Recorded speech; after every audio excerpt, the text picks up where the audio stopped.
যে আজকের দিনে দাঁড়িয়ে মানুষের একটা বদ্ধমূল ধারণা ছিল অধীর রঞ্জন চৌধুরীকে নাকি হারানো যাবে না, তিনি রাজনৈতিকভাবে অজেয়। সেই অজেয় চরিত্রকে নওদার মানুষ প্রমাণ করেছে যে এখানে অধীর চৌধুরীও হারতে পারে আর ইউসুফ পাঠান জিততে পারে।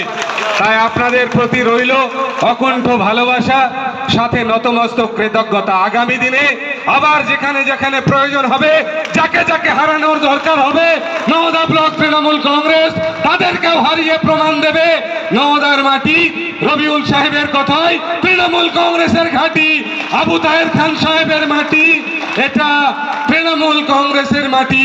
এখানে ঘাসের ওপর জোড়া ফুল ফুটবে, সাম্প্রদায়িকতা চলবে না, অকর্মণ্যতাকে সহ্য করব না।